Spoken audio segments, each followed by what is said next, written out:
Hey everybody. So today I am talking about self-worth after abuse. When we are in an abusive relationship, right, the abuser does a number on your self-worth. Your confidence is destroyed. And I think that something that's really interesting is a lot of people, particularly people who've never been through this before, often think that all victims of abuse have no self-worth. That's pretty much what gets you into the relationship in the first place, which actually isn't true. Some struggle with it, some don't, but there's no evidence to suggest that it's all victims of abuse. It kind of goes in line, in my opinion, with the you picked them, right? If you had better self-worth, you would never have been in this relationship to begin with, which isn't true. But regardless of if you had no self-worth or low self-worth before the relationship, or it was destroyed in the relationship, could have been your childhood, wherever the roots are, self-worth is something that we struggle with so much because if, like me, you're in this abusive relationship, they destroy you. They say the worst things about you. It's like a character assassination. You're never enough. And some abusive men who, this is what I typically talk about, not that women aren't abusive, but what I talk about is abusive men, and I help women. And what I see so often is it's either more overt, name calling, putting you down, body shaming, just always making you feel bad, but very direct. Or there's the very covert where you almost don't even realize it. Something that my abuser used to do to destroy my self-worth that totally worked, in all honesty, is he presented a lot of things as truth, right? Not everybody likes you. It's just the truth. And what's interesting is that statement is true, right? Not everybody likes me. Not everybody likes you. You don't like everybody. But it wasn't just meant to be truth. It was meant to make me feel like people don't like me. Why that worked on me specifically is because I had always had issues with, do people like me? Am I likable? I've got a lot of things from my childhood that he knew about that made me feel like I was maybe not likable. And so that was something that was like, hey, yeah, not everybody likes you, right? He would call me an acquired taste. And something that I noticed after was that I used to sort of get ahead of that and be a little bit self-deprecating, right? Like, I know, I'm an acquired taste. Not everybody's going to like this, but that's not really who I am. That's not really how I talk about myself. But he kind of drove that in me. So they find your weaknesses. It's exactly true. They find your weaknesses and then they dig right into that thing. So was your abuser overt, covert, what kinds of things do they say to you that really get you? And they're so good at that. But there's a few different ways, right? It could be from childhood, not learning a lot about self-worth. It was funny. I said once to a psychologist friend of mine, you don't learn self-worth, or nobody taught you self-worth. You actually do need to learn that, right? It's not just something that sort of naturally happens around you. You need to learn it. It's actually a skill. And I think something interesting, and only as a parent do I think I really this resonated with me so much, because I've got kids, and I think my daughter was 5 or 6. And I remember I would say things to her like, I'm so proud of you, because you want kids to feel that. But I learned this shift of, you must be so proud of yourself, because I want her to be proud of herself, but not because I'm proud. I don't want her to feel like when she does something, it's like, am I okay to be proud of myself? I want her to feel that within her. That was not how I was raised. I didn't learn it that way. It's small things. I'm not saying that's the be all end all, but that's one small way that children can learn that. So if you're a parent, start thinking about the difference, right? And how that feels to a child. You must be so proud of yourself. Your opinion matters. My opinion doesn't matter. Whether I'm proud or not doesn't matter. Of course, I would say, oh, great, I'm proud of you too. I would add that. But do you see how that is secondary? So this needs to come from within. You need to learn this by having the safety to make choices, by not being forced to hug your creepy uncle, by not, being forced to feel like you need to perform to get love.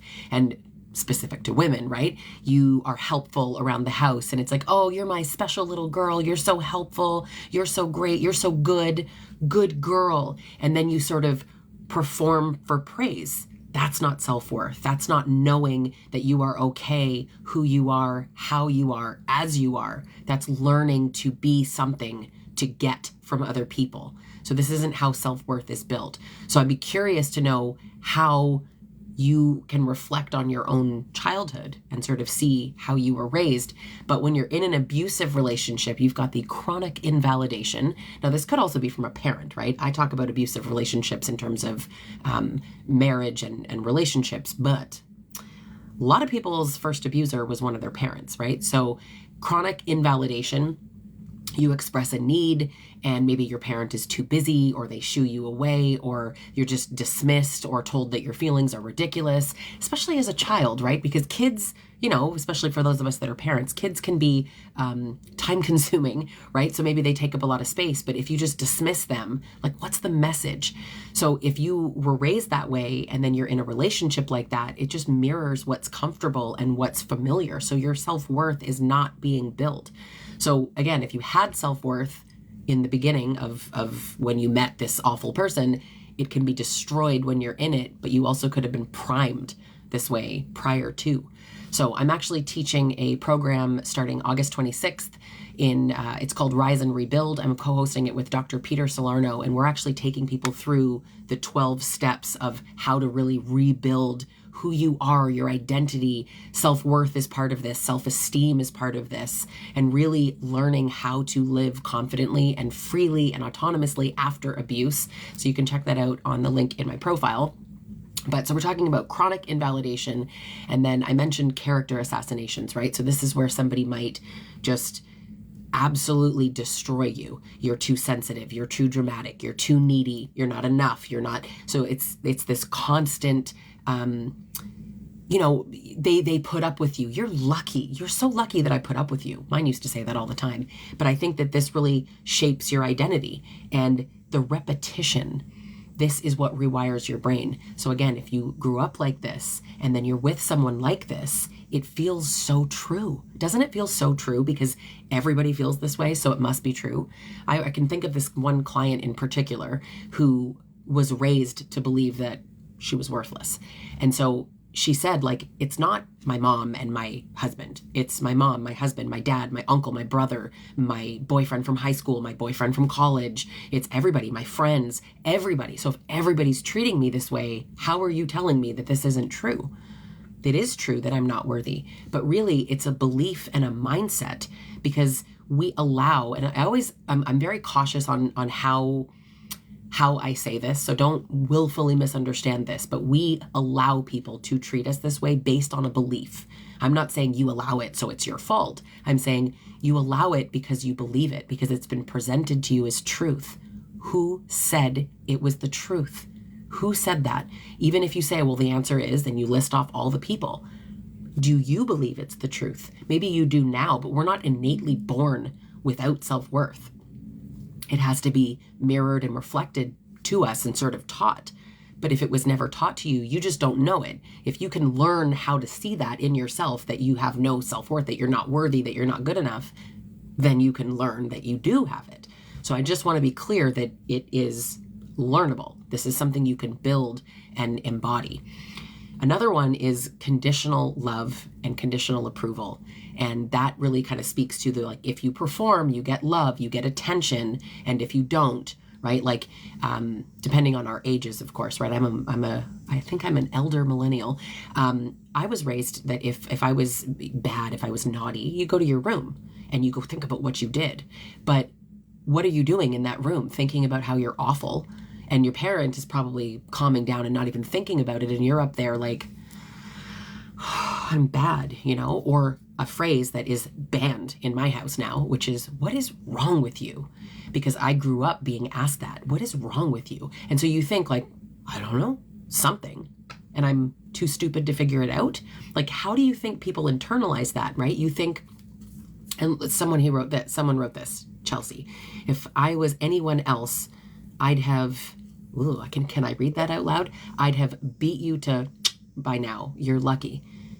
Someone else would do that, you're lucky. And again, it seems like, what a horrible thing to say. It is a horrible thing to say. That repeated to you over and over and over, that feels true. You start to take that in.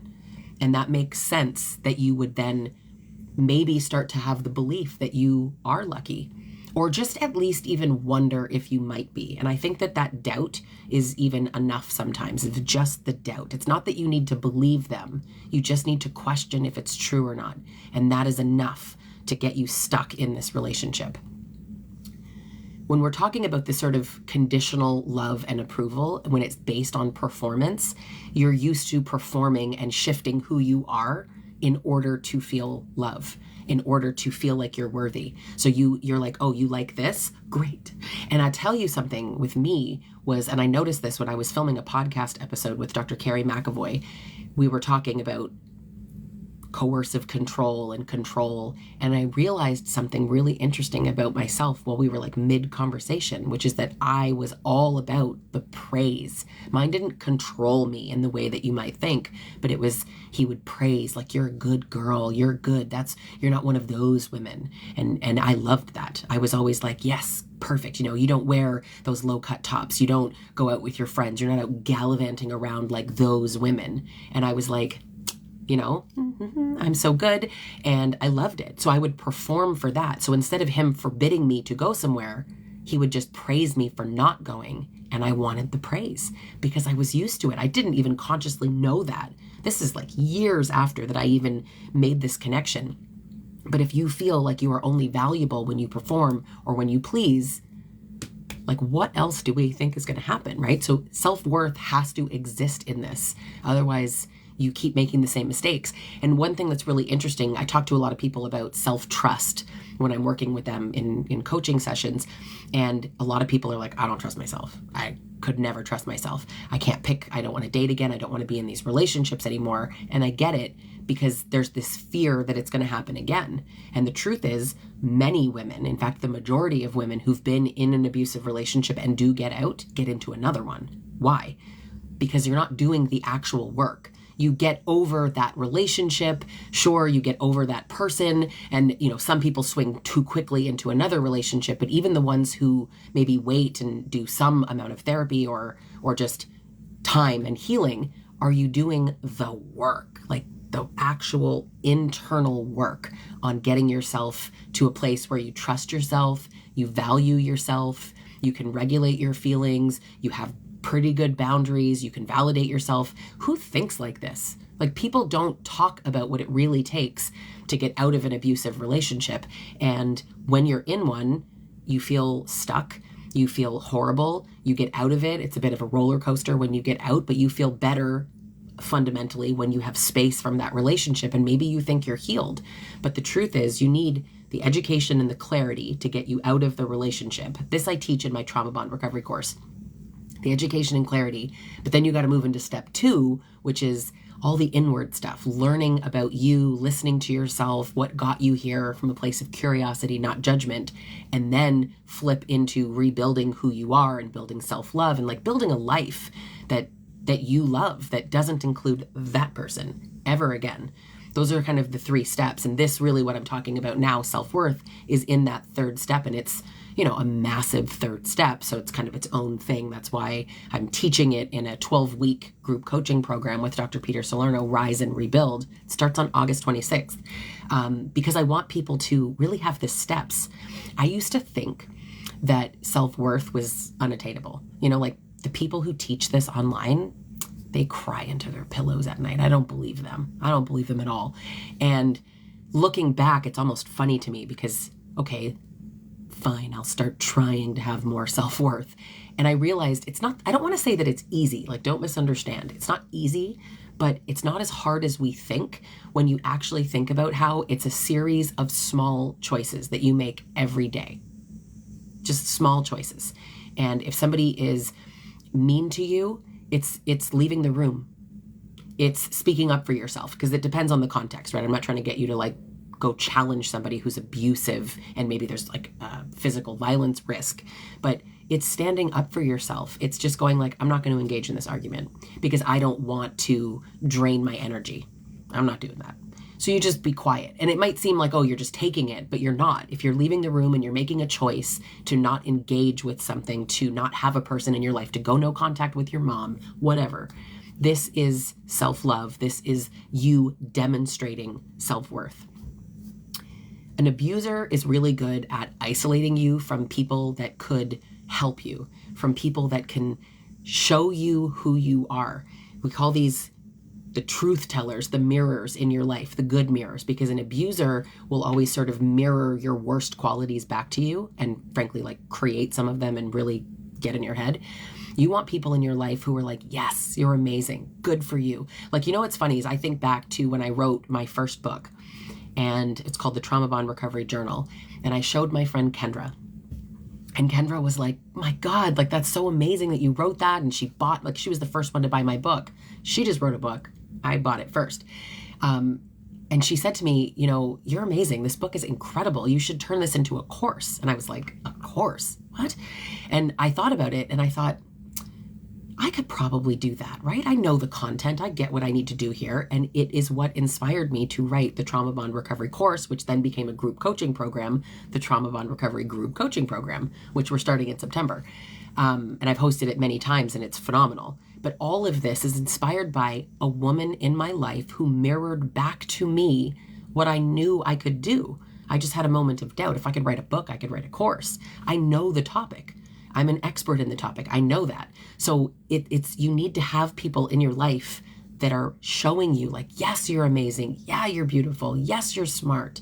Mirror that and be that for other women, by the way. But you need that in your life, and an abuser will take away those people. An abuser will isolate you from all of the people that show you that you don't need him, that show you that you can do better than him, show you that he's not good for you, that he's hurting you. That's right. And it's hard. Somebody's talking about picking up the pieces. There's a Tate McRae song that always sticks with me of, you thought it would, I forget the lyric all of a sudden, but she thought that it would be easier once she pulled herself out of his arms. And I mean, didn't we all think that when you leave, it's just like, it gets so much better, which don't get me wrong, it gets better, but it's a roller coaster. And what you actually need is ongoing support and ongoing love and ongoing practice. So watch the videos, read the books, listen to the podcasts, all the things. Go to therapy, get into private coaching and learn this. Take the group coaching program, Rise and Rebuild, that I'm talking about, because something about me is I'm not about the fluff. If you follow me, you know that I hate fluff. I hate all the like, you can do it, girl, toxic positivity. I don't like that. I like actionable things that you can do, that you can implement in your life that will actually make changes instead of, tell me why you feel like that. It's got to be action rooted, right? That's how change happens. It doesn't happen through just reading and just learning. You need to practice it. And this is what I mean about it being small. There are things that are small. It's about choosing to hit decline on a phone call from someone that is going to stress you out because you don't have time right now. It's about saying no to an extra project at work that you just don't have the bandwidth for. It's about walking out of the room when somebody's being rude to you. It is about choosing what you want to eat and suggesting that to your family instead of always making what your kids like. Whatever. These are small choices. It's about really knowing and living what you deserve and showing yourself some compassion within that. When you're in an abusive relationship, there's a lot of, I'm going to call it punishment, right? For you having autonomy, for you asserting yourself or having freedom in any way. So it can be very hard to do this and build self-worth when you're still in the relationship. It's always easier when you're out, but the truth is you kind of need to start doing these small things even if you're still in it. But especially for those that are out, you have this opportunity where you're not with this abusive person anymore and you can actually practice it. But whether you're in or out of the abusive relationship, practice it with people in your life that won't necessarily reject this right away, right? People talk about even setting boundaries. If you're going to set a boundary with like a narcissist, everyone says that doesn't work. It only doesn't work because the consequences are hard to set because we're not ready to execute the consequences. Because everybody says, if he calls you a B word, break up with him. Well, if you're not actually going to break up with them yet, then he can call you a B word, right? But if you practice leaving the room when he calls you a B word, hanging up the phone, taking small steps, small boundaries, eventually it's like, I've kind of done all the things that are small. Nothing's working here. You're right. They're not changing. Guess it's me that needs to change. I guess it's me that needs to exit this relationship. But show yourself that. Surround yourself with people who are like, I would never, not that I would never let a man treat me like that, because those people are not helpful, because we all said that once, right? But surround yourself with people who would never talk to you that way, who feel empathy for you, that you're being treated that way. That matters. That really matters, right? And yeah, somebody said they don't listen when you set a boundary. They don't. It's very true. They don't listen. But boundaries aren't for other people. I know this is so cliche and everybody says this, but it's so true. Boundaries aren't for other people. They're for you. So you can set a boundary, and they do work with narcissists. They absolutely do. Because when you talk to me that way, I'm no longer in your life. You know, there's, I think her screen name is Texas Garden Fairy, MJ, on TikTok at least. And she says, love bombing doesn't work on me, because as soon as the love bombing stops, I'm out. I'm gone. Like, you stop treating me well, goodbye. I love that. That's what that's self-worth. That's what we all need. Somebody stops treating you the way that you deserve to be treated. You can't keep going. You just can't. So relationships are contingent on mutual respect. That's what it should be. You know, I'm reflecting on this conversation that some man tried to have with me in the comment section when I said something about, like, relationships are about benefit. There should be benefits. And he was like, wow, typical woman. So you would only be in a relationship if it benefits you? Yeah. And I say the same to men. Like, yeah, there should be a benefit to you, but it has to be mutual. Otherwise, one person's taking and one person's giving, and then that builds resentment, and it's horrible. But, like, yes to the benefits. I don't understand. And what's so odd to me is that men benefit from relationships. Abusive ones or healthy ones. Men are the beneficiaries of relationships. And women now attempting to also have benefits, like, that's a problem all of a sudden, right? It's brutal. Someone wrote, what is love bombing? Never experienced that. In fact, I am useful.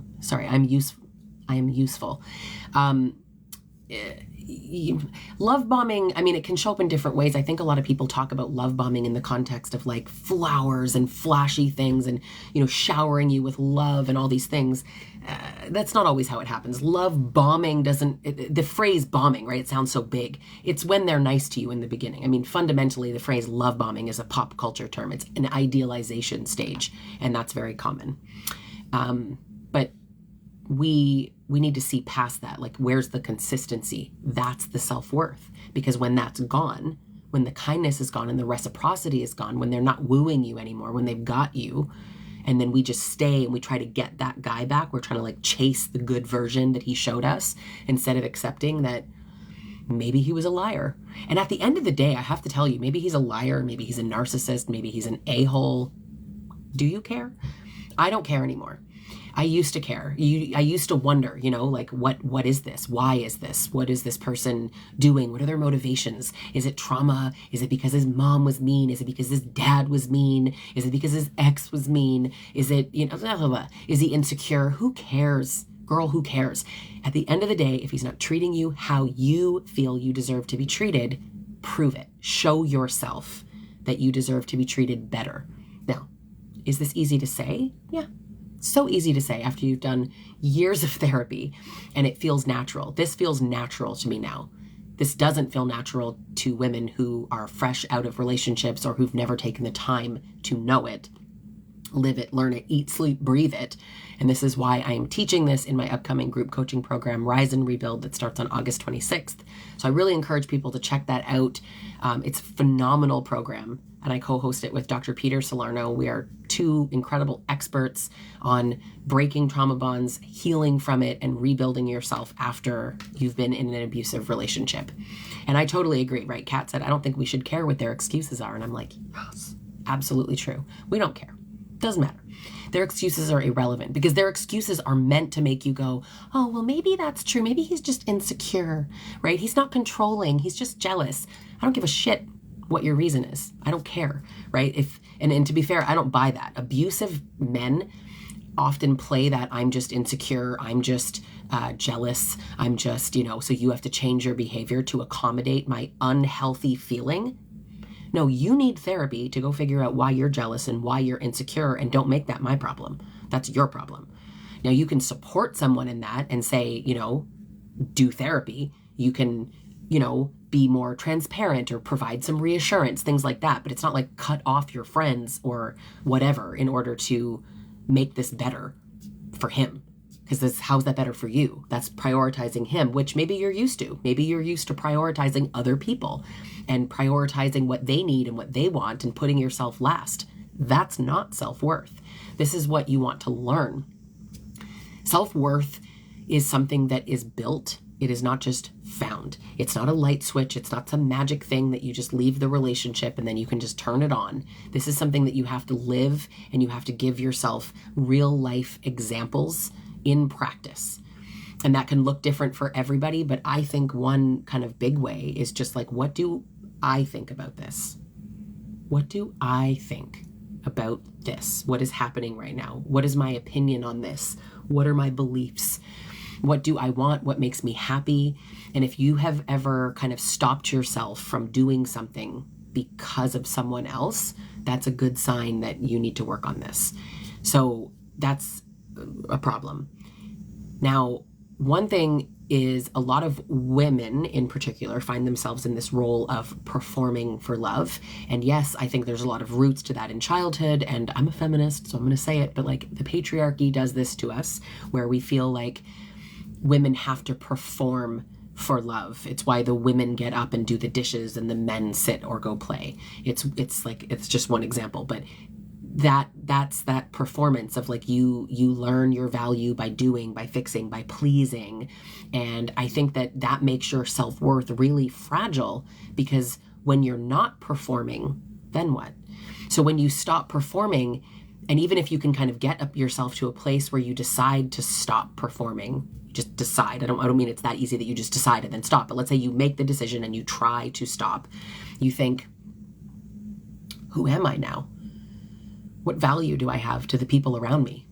That's not something that a lot of men experience. You know that. That's something that a lot of women experience. Like, who am I if I am not serving my family? If I am not a mother and a wife, we associate the tasks related to that. If I'm not doing and serving and doing his laundry, and then like, do I have value? You might not even consciously think it. I think most women are not consciously thinking that. I think most women are like, it's so ingrained in who you are, you don't even recognize that if you didn't, and I want to connect this to something really interesting. When women are older and let's say you get cancer or you have some medical impairment, or, you're super sick, that's why more men leave their wives than women leave their husbands, because she's used to serving and he's like, I got to do what now? That's not what I signed up for. There's no benefits anymore. And that's the real big wake up, that did he love you? And that's the fear. If you don't perform, if you're not giving and serving, he will leave you. And then people are like, well, you picked him. How could you have known, right? You spent your whole life serving this person, and maybe even if not in the context of abuse and what you think is a healthy relationship, but you don't realize that he would still leave you if you couldn't have sex with him anymore. He would still leave you if you can't make his dinner anymore and serve and give. He'll do things for you. He will help you, but he's not participating. That's the hard part. And I don't know how you see that in men these days. I hope to just raise better generations of men, but it's brutal. It is brutal out there, and I get it. And how you trust a man, it's tough. It is very tough, but we need to separate our worth from performance. And so ideally, if you're out of the relationship, think about who in your life you are performing for and try to do something that feels unproductive, something that maybe gives you a chance to see how you feel when you're resting and how you feel when you're not giving to someone. Like, ask somebody else in your house to make dinner if you have somebody else, or again, say no to a project. Like, just don't overcommit yourself. Really see the difference. Another thing is there's a lot of false beliefs that get created. So we were talking about some that, from childhood, and that's very true, that you can have these beliefs from childhood that you need to perform, or that you'll never do better, or you're too sensitive, or that you're the problem, or whatever. But these are not facts. These are things that people said, and typically to control you, That's most common. I think even parents who say that, it doesn't feel like control because they're your parent. So in theory, it's supposed to feel like they're just raising you. That's just parenting. But there's a level of control in that. You can still give kids age-appropriate freedom to make decisions, and that creates self-worth. It might seem so dumb. I'm not really making this so simple as like letting your kid choose the pink cup or the blue cup. But you know how kids get, right? I don't want the green one. I want the blue one. But letting them decide those things gives them autonomy, and it shows them that their opinions matter. Sometimes you can't give kids an opportunity to give their opinion or like weigh in on something or make decisions. But when you can, do that, because it builds self-trust, it builds autonomy, it builds confidence in their own decisions. Let them fail, and then help them pick up the pieces when they fail and help them cope. That's building resilience, self-worth, confidence. We weren't taught this. Learning this as a child is so much easier than learning it as an adult. My God, it's so much easier to learn it as a child. But these are these false beliefs that you are just to this, not enough that, whatever. Write down some of these beliefs. Write it down and challenge them. This is not my truth. This is not my reality. I don't see myself this way. Even if you kind of do, tell yourself, I don't see myself this way. I'm not doing this. And this is going to help you undo the false beliefs, but you need to identify them first. Part of this is going to be done inside Rise and Rebuild, which is the group coaching program that I'm talking about. That's 12 weeks, and I co-host it with Dr. Peter Salerno, and it's in the link in my profile. So please check that out. We're starting on August 26th, but there's another program in September if that's too fast for you. But it's a program that we run every couple of months that is just phenomenal. I also run a different program with him called the Trauma Bond Recovery Group Coaching Program that is also live 12-week program. So check those both out. Now, I want to kind of shift into something I was talking about earlier, but let's go a little bit deeper into this. There is, external validation and internal validation, and being able to validate yourself was something that I found wildly hard. So used to asking people on the outside what they thought, or sort of like, this is a good decision, right? You just want to check with somebody else. Abuse wires you to look outside of yourself for permission to be yourself, to be okay. You want approval, and you sort of scan for like reassurance, approval, validation. And when you are in a trauma bond or coming out of a trauma bond, you are so attached. This is the trust and dependency stage of the creation of a trauma bond. You want their validation because they gave it to you so freely, and like, it feels amazing. When you're with someone who is abusive, typically in the beginning, it feels like intoxicating, right? It feels amazing. And then when they take it away, you're kind of starving for it. So you chase it and you seek it. And every time they give it to you, you get that hit of dopamine. It becomes so addictive. But you sort of like, do I think he's enough? And I see in the dating realm a lot, right? Like women are like getting ready for a date and like, I hope he likes me. Do you even like him? Do you like him? Because, one thing I missed in my abusive relationship in the beginning was that I didn't like him. He liked me. And I liked that he pursued me, but I didn't know him and I didn't really like him. I wasn't attracted to him. It's like, how did he charm his way in? And when I think back, it was because I loved the validation. But if you give that to yourself, then nobody else can give you so much. You're not starving for it where you're like, oh my God, and you eat it all up like I did with a friggin' spoon. And I look back and I'm like, God, Lisa. But if you can give that to yourself, you are at less risk. So really looking at where you are seeking approval and validation externally and looking at the concrete ways that you can give that to yourself will be something big in the program. Again, no fluff. I'm all about the action. What this is so important that women learn the actions instead of just listening to somebody talk about the end result and what it should look like. It's like, okay, cool. So I'm here and you want me to get here. You're describing this. This is fantastic. How do I get there? What are the steps? That's the piece that is missing. I teach that in my one-on-one coaching, and I teach that in Rise and Rebuild. So I encourage everybody to check that out. Boundaries is another one. And, we were talking about boundaries a little bit earlier in this, and people talk about boundaries like, all you need to do is set some boundaries. But we know that with someone who is exploitative and predatory, malicious, they don't give a crap about your boundaries. They don't give one crap about them. In fact, I would say that many even like the test of boundaries. And that's hard, when somebody is constantly testing you.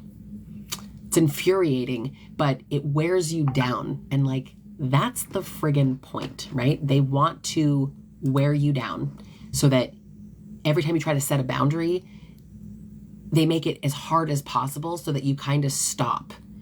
And someone wrote, he raged when I set boundaries, or I keep getting told to set boundaries after boundaries, but they're overlooked. And this is the thing. Boundaries were weaponized. It's dangerous to defy him. This is serious stuff, right? So all these people that are like, all you need to do is STFU, because none of this works. You need to, boundaries, the thing that I think people miss about boundaries is that it's not like, step 1, identify what you want your boundary to be. Like, step 1, don't let him call you the B word. Okay, so he calls you the B word. What's a good consequence? Okay, break up with him. If you're not going to break up with him, and let's just be honest, I'm not saying that you never will. I'm saying if you're not going to do it the next time he says it, or he'll punch you in the face when you do it. That's not right. So there's different risk levels. Now, I will say that if there is a threat, which there can be in more situations than people realize, if there's a real threat of physical violence, maybe this isn't the best place to start. So you have to sort of assess your own safety, which I also do with people. I'm danger assessment certified. But it's important to really be able to know how safe or unsafe you are. But a boundary is really, do you even feel worthy of boundaries? That's the part that people miss, because it's easy to say, don't call me a B word. But if you feel like you're going to die alone if you stand up for yourself and no one's ever going to love you, it actually feels really unsafe.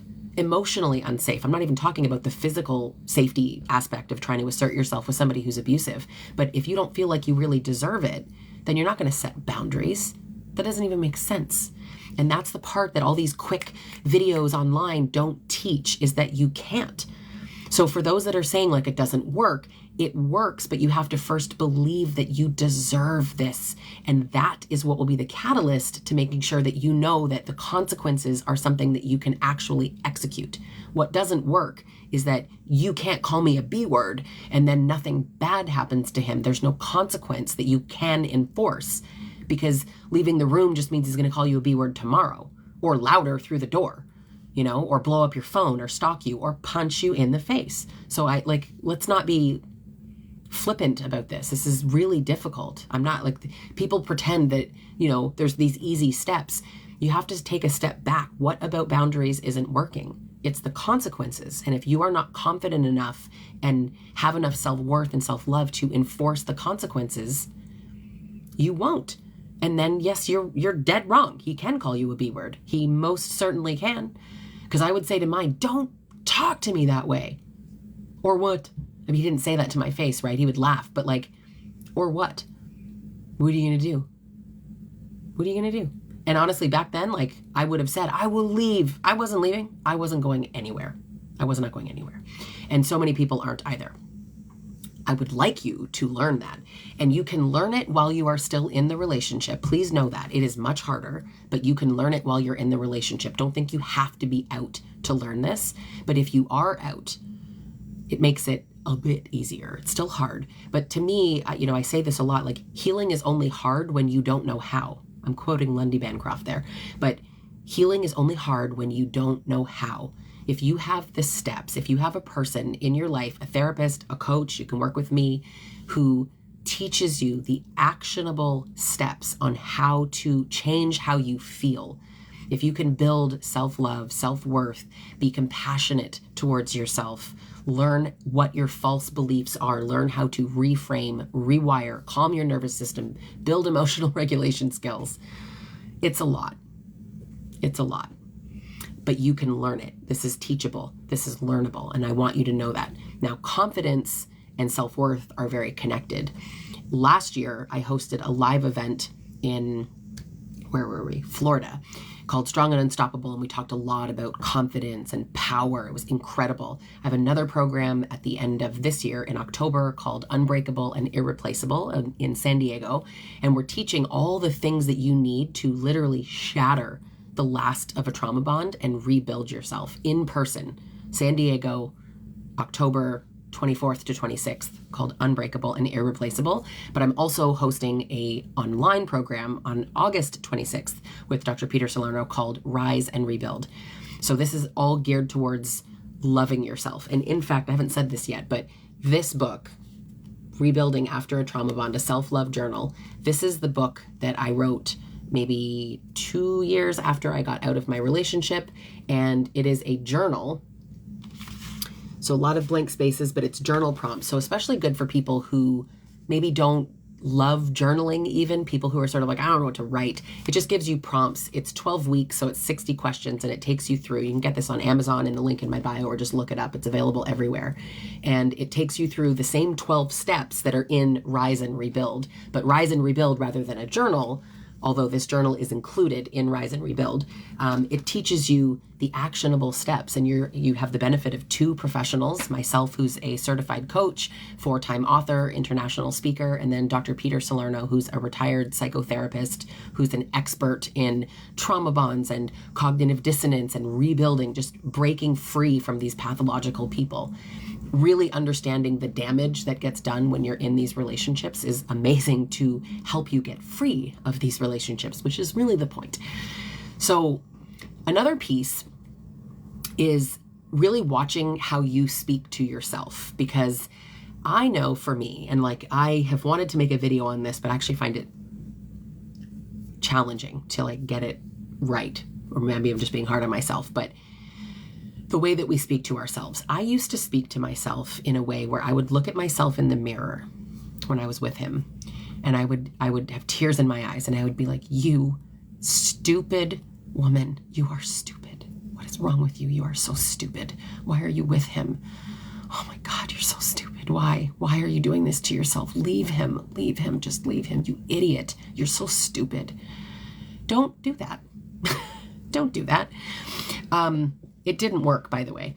The internal language that we use to talk about ourselves, it actually really does shape our identity. And so the abuser and their voice and what they're saying to you can often become what you hear in your own voice. So it's kind of a replica of their voice. And, you know, you're so stupid, their words become your words, and then that chips away at you and it starts to feel even more true, right? It's horrendous. So I want the most cliche thing, but people don't do this, but you should do this, even though you've heard it before. I'm not saying anything profound here. Would I say this to my best friend? Would I say this to my daughter? If your daughter came home and said, Mom, he's abusive, would you go, well, you stupid woman, go leave him? How mad do we all get, especially me, at victim shamers, right? You get so angry at how people talk to people who've been through abusive relationships, and then you look at yourself in the mirror and you like, you idiot, why don't you leave him? It's hard to leave. And again, it's like people talk about the action of leaving. She has support, she has resources, she has the money. Not that everyone does, but let's say you have it. Let's say you could walk out the door. Financially speaking, you could walk out the door. It's like we ignore the feelings. We ignore the fact that you get destroyed in these relationships and that you don't feel like you can leave. That's the part you need to work on. That's the part that needs to change, that you need to rebuild. That's the most important part. So we need to really reconnect with our identity. And the thing is that when you're in an abusive relationship, it like strips you. And I'm seeing a lot of this in the comments right now that, you know, I don't know who I am anymore. And, you know, you don't know who you are. And even in the sense of like what food you like, what music you like, what your hobbies are, because your hobby is like chasing after him. Your hobby is fawning, right? Like it's, you stop listening to anything. I mean, I say this a lot because it sticks with me so much of like, I really like Asian food, but he loves Asian food. And so if we're going out to a restaurant, it's Asian food. If he was cooking something, it's Asian food. If he, like, it's constantly, and again, Asian food's great. But I would say, oh, we love Asian food. He loves Asian food. I like it. There's the difference. I'm willing to go for it. I like it quite a lot. I suggest it sometimes even, but we love. Oh, we like this kind of music. This is our life. This is what and you realize that you're not in that. Your life is revolved around him. So before the sort of abuser that I talk about a lot online, I dated someone who in hindsight was also abusive, but different. And we went to all his football games. We watched basketball. If you know me, I don't give a crap about sports, like not one crap. And so my life was revolved around football, and I mean, it made sense. He was a professional football player, but like, I don't like football. I don't care. I don't care for that at all. I don't want to watch basketball. I don't want to do all these things. You go to clubs, take road trips to New York City. That's not where we live. And like, I don't want to do all that. That's just not, but it was like, that's what we do. And I was so wrapped up in his life, but that's because I didn't know who I was and I didn't have my own identity. So whether you've never had an identity or you are, you did and you're rebuilding it, you've lost it. This is the work that you need to do. This is what we're teaching in Rise and Rebuild, the group coaching program that starts next week. Surround yourself with the people who are helpful and who love you and who mirror back to you how amazing you are and how special you are. That's who you want around you. And I'd rather have less people, but who do that, than have a big group of people. You need the right people. You really do. This whole thing is, again, it's not like a switch. It's not, just read it in a book, watch it in a video, even take a group coaching program that I'm talking about. You don't just learn it and then that's it. You live it. And what is great about Rise and Rebuild is that it's going to teach you the skills that you need to put into practice every single day so that you can live this life and be authentic. And you may be looking at people, even me, thinking like, is this real? Can this really be taught? Maybe she could learn it, but I can't learn it. This is for other people. This isn't for me. This is literally for you. I actually wrote the program for that woman in mind, if you know what I mean. That woman who thinks like, I don't know if this is real. I don't know if this is true. I just love that. That's like, I want people to realize that I was wrong and that you can build self-love, because it felt so unattainable to me. God, it felt so unattainable. And I appreciate watching people learn this. Self-worth matters, and it's not to be confused with self-love and self-esteem. These are all different things. And in fact, this is reminding me, one of the very first things in this book, Rebuilding After a Trauma Bond, sorry, it's backwards when I'm holding it up, but self-love, regard for one's own well-being and happiness, self-worth, an individual's evaluation of herself as a valuable, capable human being deserving of respect and consideration, self-esteem, the degree to which the qualities and characteristics contained in one's self-concept are perceived to be positive. These are different things. And learning the difference between them, that's just a little bit of like glossary of terms at the beginning of this book, which is a journal. So like week 3, we cover your identity and you go through 5 questions. This is a really easy, quick way, to start the process of how to think differently inside this. And you can get it on Amazon in the link in my profile. There's also PDF fillable copies on my site as well. But that book is also what really helped create the framework for the group coaching program, Rise and Rebuild. So we go over 12 different topics. I'm going to tell you the topics. So recognizing your feelings, inner self, your identity, self-kindness, self-esteem. We learn how to reframe and refocus, and core values and boundaries. So big on the core values and boundaries is so important, but core values especially in there, because that is who you are and what your non-negotiables are. Identifying them, what they look like, how you live those and practice those in action. That's a huge part of that. That's week 7. And then week 8, we go through into self-worth. Week 9 is self-respect. Week 10 is visualization and then handling setbacks. And then we finalize this with your support system in your future. So this takes you through kind of 4 big chunks, which is exploration, embracing your imperfections, listening to yourself, and building a future. So it's in this book. which you can get on Amazon, and it's also inside Rise and Rebuild, the group coaching program. Somebody just asked a great question.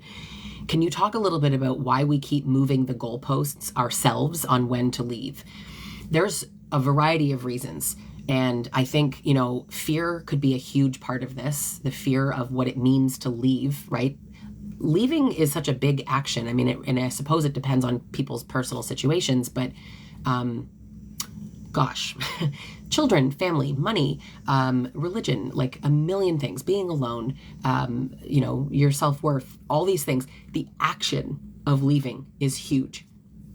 So leaving isn't just like, I'm going to go live in a different place now. It's like uprooting your entire life. It also, I'm going to leave when he does one more bad thing. I have some videos on YouTube. I've been really making a ton of YouTube content over the last few months.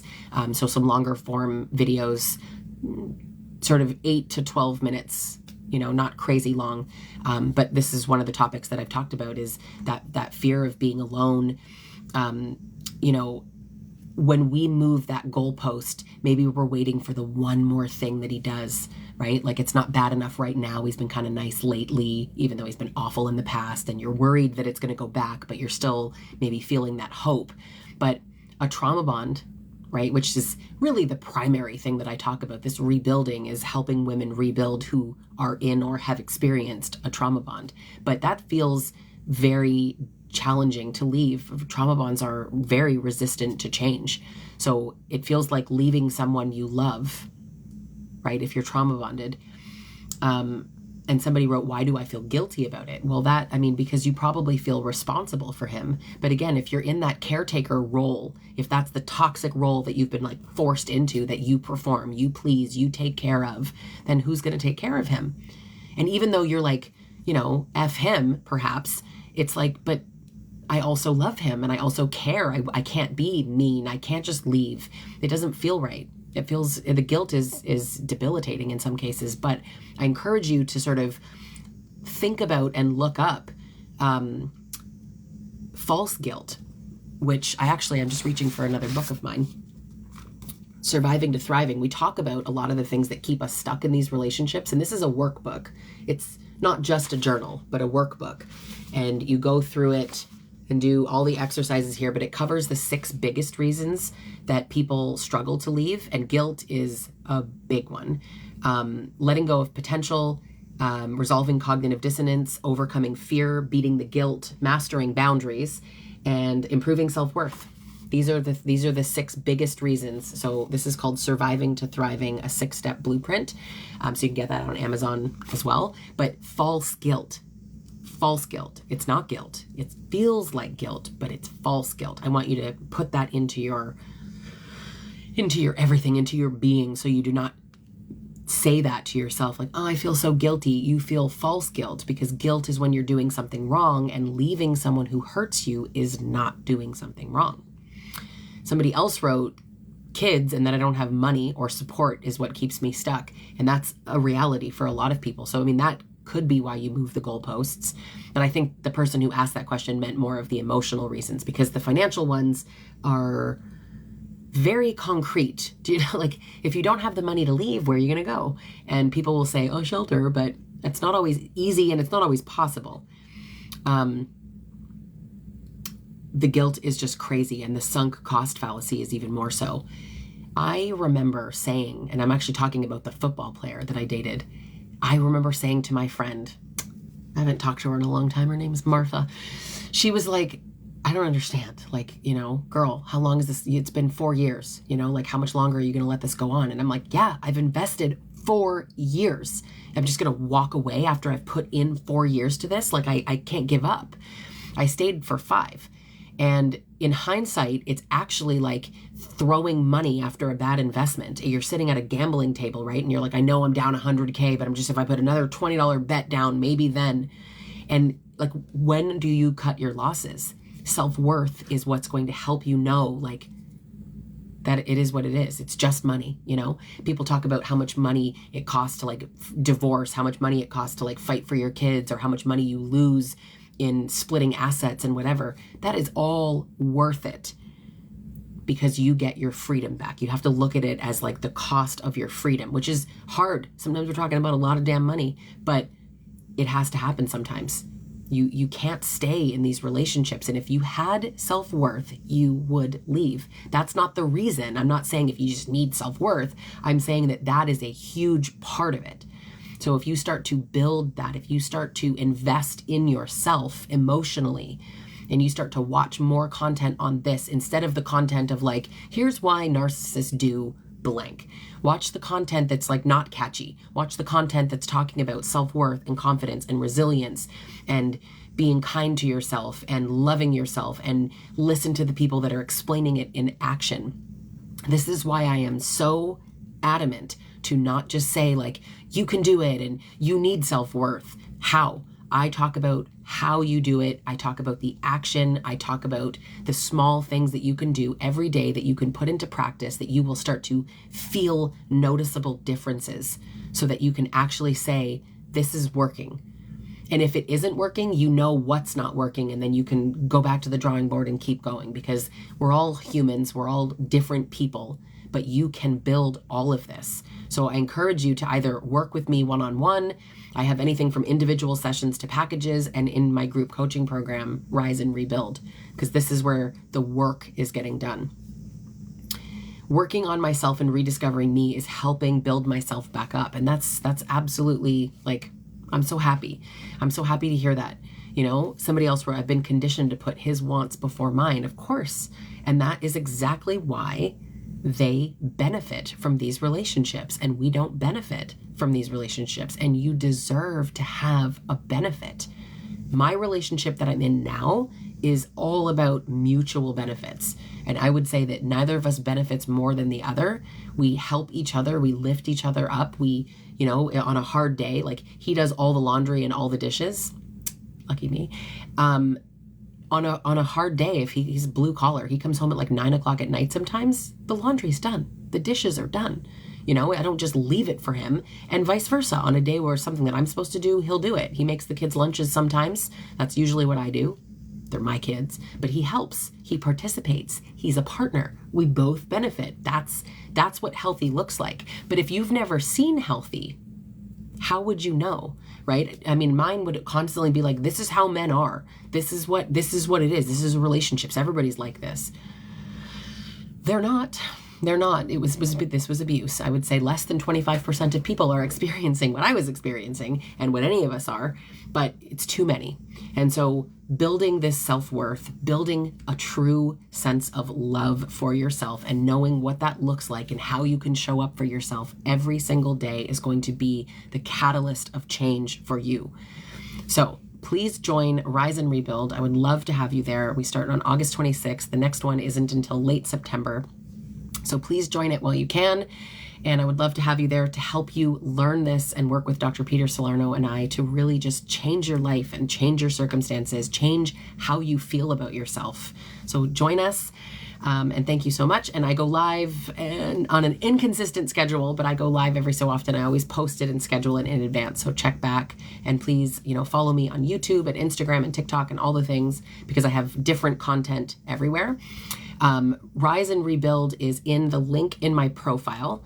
And for anybody that does not, where do I put a comment? I can't even see right now. It's interesting. My screen looks very different than usual. I don't know. If you click, I was trying to leave a comment. In my profile, you can click on just the link that's right there and just scroll down and you'll see Rise and Rebuild. My website is strongerthanbefore.ca, not .com. Strongerthanbefore.ca. And then you'll find it there in the resources tab or the group coaching tab, both of those places. So please check that out. Somebody asked me to say the name of my first book. The very first book I wrote is called The Trauma Bond Recovery Journal. And that is available on Amazon. And then in the second one, thank you so much, Kate. And for pinning that comment. So right there, strongerthanbefore.ca. I really appreciate it. I couldn't find the comments. And then this was my second book, Rebuilding After a Trauma Bond. My third book was Surviving to Thriving. And the fourth one, do I have it in front of me? I think that's it there. Narcissism Unmasked. So those are the 4 books, which are also all in the link in my profile. And I do have coaching programs that are just one-on-one. I have packages, and I have one-on-one individual sessions. So you just like single session packages, which are all at strongerthanbefore.ca. I work with people every day. This is my full-time gig. I have 7 certifications as a coach, anything from danger assessment to trauma. I am on Instagram as Stronger Than Before Coach. I'm on YouTube as Stronger Than Before, Facebook as Stronger Than Before, and I post different content on all of the platforms, and I post longer content on YouTube as well. So please check that out and have a look at Rise and Rebuild for next week, and I will see everybody there. You can also email me anytime at lisa@strongerthanbefore.ca. Thanks so much, guys. Bye.